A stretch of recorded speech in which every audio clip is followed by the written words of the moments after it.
তারপরেও সরকার কারো বিরুদ্ধে কোনো পদক্ষেপ নিচ্ছে না। কাজী রাজনৈতিক আন্দোলনের পাশাপাশি দেশের বিদ্যমান সমস্যাকে কেন্দ্র করে সামাজিক আন্দোলনও গড়ে তুলতে হবে, জনগণকে সম্পৃক্ত করে সামাজিক আন্দোলনের মধ্য দিয়েই এই ফাঁসিবাদ বিদায় করতে হবে।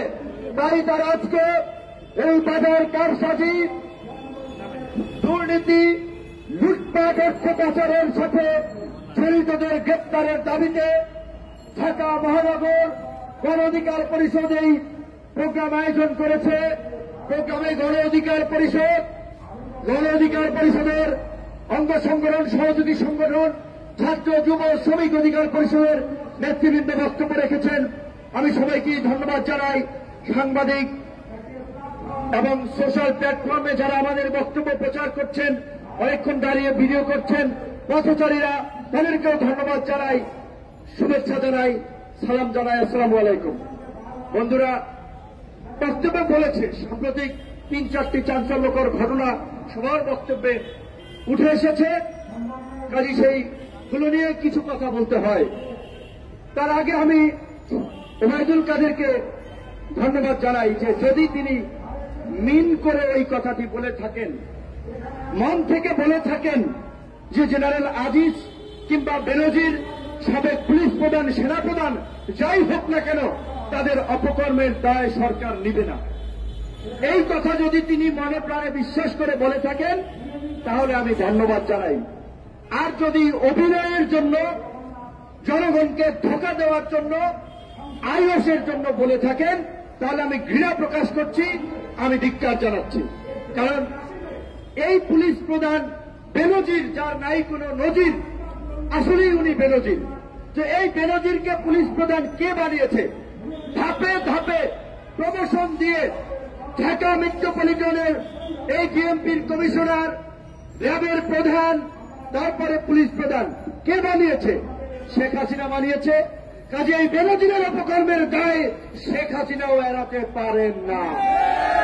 একইভাবে এই পুরান ঢাকার সন্ত্রাসী পরিবারের সন্তান, কুষ্টি শুদ্ধ সন্ত্রাস, আপন ভাইয়েরা সন্ত্রাস, খুনি, 90-এর দশকে 7 স্টার গ্রুপ, 5 স্টার গ্রুপ, বিভিন্ন সন্ত্রাসী গ্রুপ যারা নিয়ন্ত্রণ করত এই আজিজ পরিবার, সেই পরিবার থেকে প্রধানমন্ত্রী সেনা প্রধান নিয়োগ দিয়ে তার রুচি এবং তার মানসিকতার বহিঃপ্রকাশ করেছেন। আজিজকে কে সেনা প্রদান করেছে?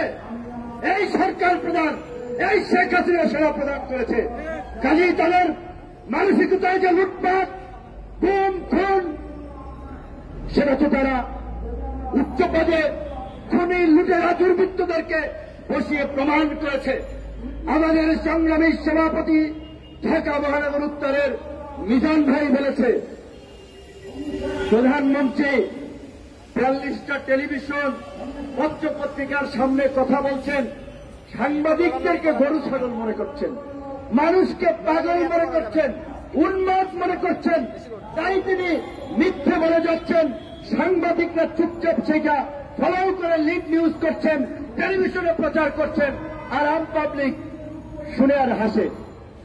কথা ওই জায়গায় চলে গেছে যে চাই যদি যা প্রাণ, হীরক রাজাই ভগবান। শেখ হাসিনা যাই বলুক না কেন, ওইটাই আসমানি কিতাবের বাণীর মতো সত্য তাদের কাছে, আওয়ামী লীগের নেতাদের কাছে।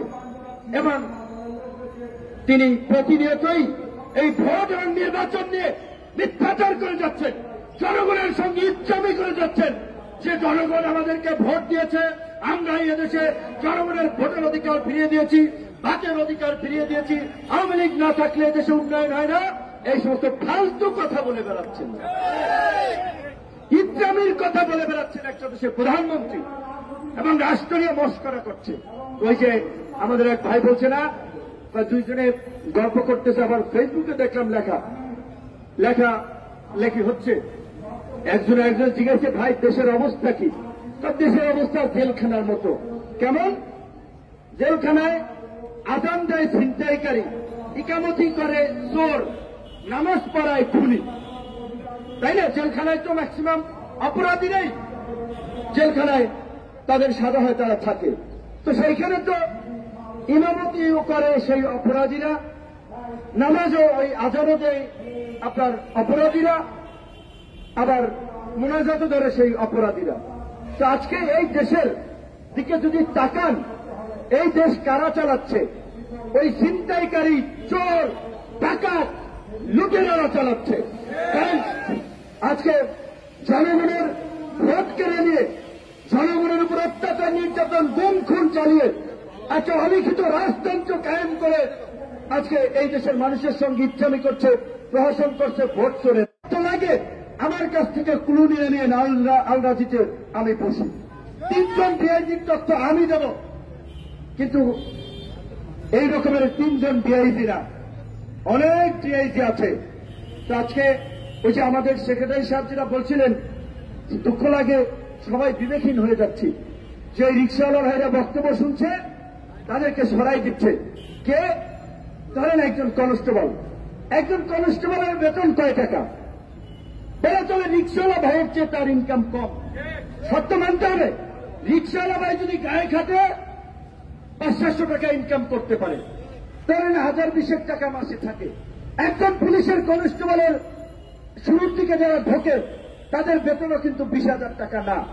এখন ঘুষ না খাইলে বলেন, এই যে পুলিশ আইন শৃঙ্খলা বাহিনী, তিনি একজন পুলিশ সদস্য, তার মর্যাদারা আছে এই সমাজে কোথায়?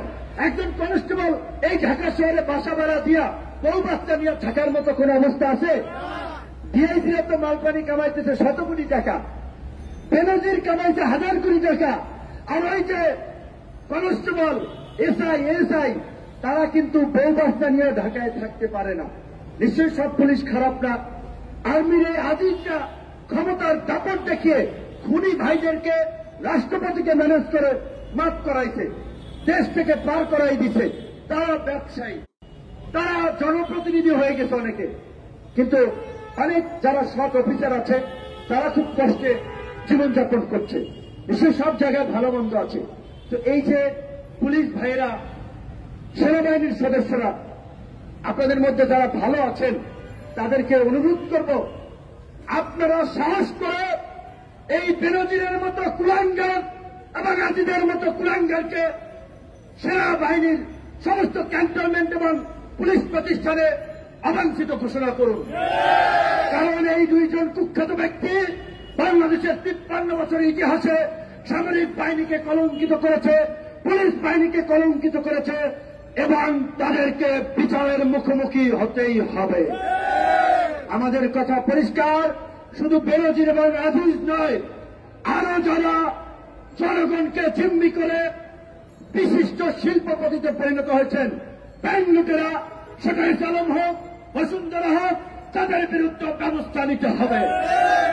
এই লুটেরাদের বিরুদ্ধে সরকার যদি ব্যবস্থা না নেওয়া হয়, শেখ হাসিনাকে আমরা বলতে চাই, জাহানারা ইমামরা যেভাবে গণ আদালত বসিয়ে যুদ্ধাপরাধীদের বিচারের দাবিতে গর্জে উঠেছিল, আমরা আজকে জনগণকে নিয়ে গণ আদালত গঠন করে দুর্নীতিবাদদের বিচার করব, দুর্নীতিবাদদের সম্পদ জনগণের মাঝে বিলিয়ে দেব। এই জনগণকে জেগে উঠতে হবে। আমাদের বন্ধুরা বলেছে, পৃথিবীর সমস্ত জায়গায় এই ধরনের দুঃশাসন যখন চেপে বসেছে, ছাত্র যুবক তরুণদের ছাড়া বুড়া মানুষ দিয়া পরিবর্তন হয় নাই। এখন বুড়া মানুষদেরকে অসম্মান করছি না। এই যে নাজিম ভাইয়ের মতো বয়স্ক মানুষ আমাদের মতো তরুণদের শক্তিতে চলে ওঠে, এই যে মিজান ভাইয়ের মতো বয়স্ক মানুষরাও, সিনিয়র মানুষরাও কিন্তু গণ অধিকার পরিষদের সাথে থেকে লড়াই সংগ্রাম করছে। কাজে তরুণ কিংবা তারুণ্য বয়সের ফ্রেমে না, কাজের মধ্যে দিয়ে প্রমাণিত। আজকে আমরা আন্দোলন সংগ্রাম অনেক দেখেছি। কয়েকজন সিনিয়র নেতাকে দেখেছেন, পুলিশ যখন লাঠিচার্জ করে পুলিশের সামনে সিনা টান টান করে দাঁড়িয়ে যায় কর্মীকে রক্ষা করতে। কয়েকজন নেতাকে দেখেছেন রাজপথে কর্মীদের সাথে থেকে ধাওয়া পাল্টা দেওয়া লড়াই সংগ্রাম করে শেষ পর্যন্ত মাঠে থাকতে। সেই নেতৃত্ব কিন্তু এখন দেখতে পাচ্ছি না। কাজী নেতারা যদি সেফটির জন্য সিপাহী চাপড়া চলে যায়, কর্মীরা কোন দুঃখে রাজপথে থাকবে? কাজী যারা রাজপথে থেকে নেতৃত্ব দিতে পারবেন, লড়াই করতে পারবেন, নিজের কর্মীদেরকে রক্ষা করার জন্য নিজে ঢাল হয়ে দাঁড়াবেন, তারাই আজকের এই সংকট থেকে উত্তরণের নেতৃত্ব দিতে পারবেন।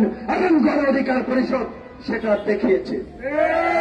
নতুন শক্তির উত্থান ছাড়া, নতুন বিপ্লব ছাড়া এই অবস্থার উত্তরণ হবে না, হবে না। কাজী ছাত্র যুবক তরুণ ভাইদেরকে আমি বারবার অনুরোধ করব, ৭১-এর দিকে তাকান। এই স্বাধীনতার সংগ্রামকে যারা নেতৃত্ব দিয়েছিল, মুক্তিযুদ্ধের ৪ খলিফা বলা হয়, আসম আব্দুর রব, আব্দুল কুদ্দুস মাখন, নূর আলম সিদ্দিকী, শাহজাহান সিরাজ, 2 জন তৎকালীন ছাত্রলীগের নেতা ছিলেন, 2 জন ডাকসুর ভিপিজিএস ছিলেন, ছাত্রলীগের নেতা এবং ডাকসুর ভিপিজিএস ছিলেন। তাহলে নিশ্চয়ই তাদের বয়স 30-এর নিচে ছিল, তাদেরকে মুক্তিযুদ্ধের 4 খলিফা বলা হতো। 7 জন বীর শ্রেষ্ঠের দিকে তাকান, যাদের অধিকাংশের বয়স আপনার 22-23 থেকে 30।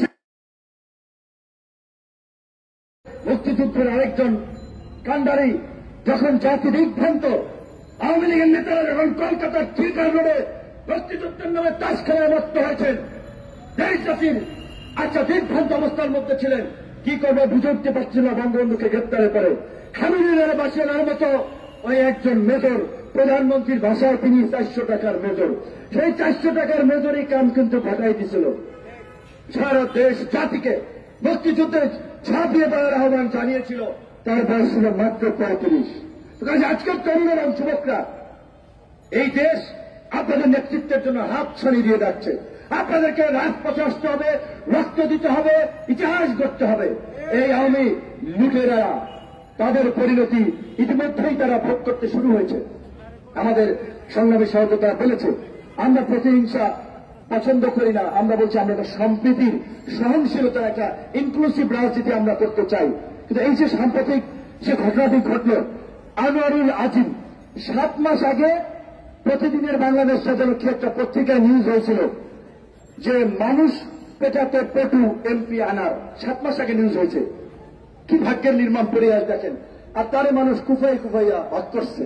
সে মানুষ পিটাইছে জীবিত থাকতে, তারে মানুষ কুফাইয়া ভাগ করছে, হাড্ডি থেকে মানুষ আলাদা করছে। আহা কি নির্মম! এই মৃত্যু যেন আল্লাহ কাউকে না দেয়, আমরা আল্লাহর কাছে ফরিয়াদ করি। কিন্তু এই রকমের একজন সোনা চোরা চালান, মাদক ব্যবসার সাথে জড়িত একজন দুর্বৃত্ত, 3বার বাংলাদেশের আইন প্রণীত হয়েছে। পুলিশ, আর্মি থেকে শুরু করে সবাই তাদেরকে সেলুট দিয়েছে, কারণ তিনি সংসদের এইরকম একটা দুর্বৃত্তকে এই সুযোগ কে দিয়েছে? আওয়ামী লীগের মনোনয়ন বোর্ডের প্রধান শেখ হাসিনা। তাহলে শেখ হাসিনা কি এই দায় এড়াতে পারেন? পারেন না। একজন আমার মারা গেছে বিদায় তার অপকর্ম আমাদের সামনে এসেছে।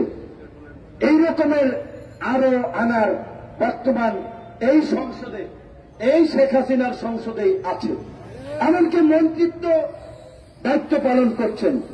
দেশ টিভিতে একটা নিউজ হয়েছে, সাভারের আরেক ডন মাফিয়া ফকিন্নি থেকে 1000 কোটি টাকার মালিক হয়ে গেছে। তাই কিচ্ছু ছিল না, একটা ভাঙ্গা টিনের ঘর, সাভার উপজেলার চেয়ারম্যান রাজীব 1000 কোটি টাকার মালিক হয়েছে। টিভিতে ইন্টারভিউ দিয়েছেন, হাত কেটে ফেলেছেন, পা ভেঙে দিয়েছেন, এখন পর্যন্ত তার বিরুদ্ধে কোনো পদক্ষেপ নেওয়া হয় নাই। কাজেই সাংবাদিকরা শুধুমাত্র নিউজ করলেই প্রতিকার মিলবে না। এই দেশে এখন সাংবাদিকরা আছে সবচেয়ে বড় চিপায়, পায় না বেতন, নিউজ করতে যেয়ে খায় মায়ের। আমরা তো রাস্তায় দাঁড়িয়ে প্রতিবাদ করি, সাংবাদিকদের প্রতিবাদটা করে কে দেখেন? আপনারা জানেন, পুলিশের কনস্টেবলের বেতনের কথা বললাম, সাংবাদিকরা, অনেক সাংবাদিক 10-15 হাজার টাকা এই সময় বেতন পায়। আপনাদের মেইন স্ট্রিম মিডিয়ায় 20,000 টাকা বেতন পায়, 25,000 টাকা বেতন পায়। 20,000 টাকার বেতনে তাদের কি হয়? অথচ তারপরে ধরেন স্বাধীন সাংবাদিকতা, সংবাদ মাধ্যমের ভূমিকা, সাংবাদিকদের 14 গোষ্ঠী উদ্ধার আমরা কিছু হলো করি, ঠিক আছে। অনেক অসৎ সাংবাদিক আছে, সেটা আলাদা বিষয়, কিন্তু অনেক আছে মন প্রাণে এই জার্নালিজমটাকে ধারণ করে, কিন্তু তারা তাদের জীবিকার সাথে সংগ্রাম করে এই পেশায় টিকতে পারছে না। অনেকে পেশা পরিবর্তন করছে, অনেকে হাউজের বিরুদ্ধে বলায় চাকরি চলে যাচ্ছে। কিছু আগে আমাদের একজন শুভাকাঙ্ক্ষী ভাই তার চাকরি চলে গেছে, কারণ তিনি একটি সমালোচনা করে স্ট্যাটাস দিয়েছিলেন।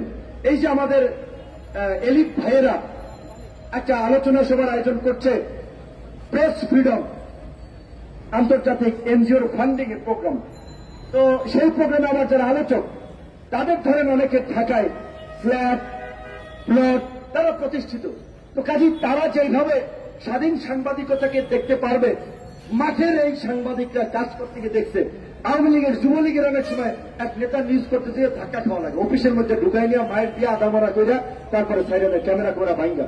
আবার ক্যামেরা কার প্রত্যেকটা হাউসে ফোন দেবে, সবটা আওয়ামী লীগের এমপি মন্ত্রীরা মালিক।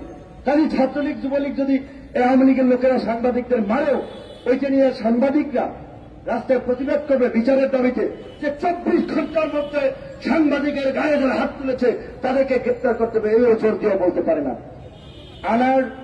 এমপি আনার মারা গিয়েছে, কয়েক ঘন্টার মধ্যেই স্বরাষ্ট্রমন্ত্রী বলে দিয়েছে এই ঘটনার সাথে ভারতীয়রা কেউ জড়িত না। ভালো, আপনার কাছে তথ্য আছে, ভালো, আপনি ভারতকে সেভ করতে, মানে ভারতের ভাষণের নাম মুখে আনা যাবে না। তো এখন আকাম কুকাম ভারত করলে বলা যাবে না, কারণ তারা তো ভারতের গোলামি দাসত্ব করে ক্ষমতা আছে। এখন সেখানে ভারতের সম্মান, ওই যে বলছে স্বামী স্ত্রী সম্পর্ক, ওই স্বামী রাষ্ট্রের সম্মান রক্ষা করার জন্য তারা আগেই এই কথা বলে দিচ্ছে নাকি অন্য কিছু আমরা সেটা জানি না। কিন্তু তাও ভালো, স্বরাষ্ট্রমন্ত্রীকেও একটা ধন্যবাদ ওবায়দুল কাদেরের মতো, মুখে ধন্যবাদ দিতে তো আর পয়সা লাগবে না, কষ্ট করা লাগবে না, যদি সত্যিকার অর্থে তথ্যের ভিত্তিতে বলে থাকেন। তো আমি আপনাকে জিজ্ঞাসা করতে চাই, মাননীয় স্বরাষ্ট্রমন্ত্রী, আপনি একজন বীর মুক্তিযোদ্ধা, অবশ্যই এখন আওয়ামী লীগ করেন, ভোট ডাকাতের সঙ্গী হয়েছেন, ব্যাংক ডাকাতের সঙ্গী হয়েছেন, লুটেরা খুনিদের সঙ্গী হয়েছেন, চ্যাপ্টার বাদ দিলাম, কিন্তু মুক্তিযুদ্ধে আপনার অবদান ছিল। আমাদের মধ্যে যুবক বয়সে দেশের জন্য কিছু করার জন্য মুক্তিযুদ্ধে গিয়েছিলেন, সেজন্য সম্মান করি। আপনি জবাব দেন, সাংবাদিক সাগর রুনি হত্যাকাণ্ডের প্রতিবেদন কেন 104 বার পিছিয়েছে? তাহলে আমাদের সিআইডি, আমাদের র্যাব, আমাদের গোয়েন্দা সংস্থা ঘাস কাটে সাগর রুনি হত্যাকাণ্ডের বিচার এক যুগে এখন পর্যন্ত বের করতে পারল না। তো তার মানে পরিষ্কার, যারা খুন করেছে, খুনিরা চিহ্নিত, সরকার তাদেরকে সেভ করবে, তাদেরকে দিয়ে সাক্ষ্য উদ্ধার করবে। সেটা গতকালকে প্রধানমন্ত্রী বলেছিলেন, কোন শ্বেতাঙ্গ নাকি বলেছিল বঙ্গোপসাগরে ঘাঁটি গাড়তে দিলে ক্ষমতায় যাওয়ার পথ মসৃণ হবে, ক্ষমতায় আসতে দেবে। তিনি আমার গর্ব করে বলেছেন, আমি শেখ মুজিবের কন্যা, দেশ ভাড়া দিয়ে তো ক্ষমতায় আসবো না। ভাড়া কি দেবেন? দেশ তো ভারতের কাছে বিক্রি করে দিচ্ছেন, ভাড়া দেওয়ার কিছু আছে? দেশ তো বিক্রি করে দিয়েছেন ভারতের কাছে। ভারত তো এই দেশ ইজারা নিয়েছে, আপনারা ইজারাদার, আপনি এবং আপনার মন্ত্রীরা ভারতের ইজারাদার এই দেশ চালাচ্ছেন এখন। তো আপনার কি বিক্রি করবেন? আবার বলছেন ওই ইহুদি রাষ্ট্র করতে চায় নাকি, রাখাইন স্টেট, চট্টগ্রামের একাংশ নিয়ে। আপনার বন্ধুরা, আপনাদের ভাষায় যারা বন্ধু রাষ্ট্র, এই ভারত দেশ স্বাধীনের পর থেকে 72 সাল থেকেই পার্বত্য চট্টগ্রামে বিচ্ছিন্নতাবাদী সন্ত্রাসীদেরকে অস্ত্র দিয়ে, প্রশিক্ষণ দিয়ে ওই পার্বত্য চট্টগ্রামকে অস্থিতিশীল করে রেখেছে। আপনি তো পারেন নাই ভারতের বিরুদ্ধে একটা প্রতিবাদ করতে, ভারতের গোলামি করে যাচ্ছেন। এই যে নাথান বোম কুকি চেন পত্রিকা আসছে, তাদের ট্রেনিং হচ্ছে কোথায়? ভারতের মণিপুর, মিজোরামে। আপনারা একটা প্রতিবাদ দেওয়ার সক্ষমতা দেখিয়েছেন, সীমান্তে লাশ পরে একটা প্রতিবাদ করতে পারেন না। তো আপনার তো ইজারাদার, আপনার বেচার ক্ষমতা নাই, কাজে আপনি বেচতে পারবেন না, ভাড়াও দিতে পারবেন না।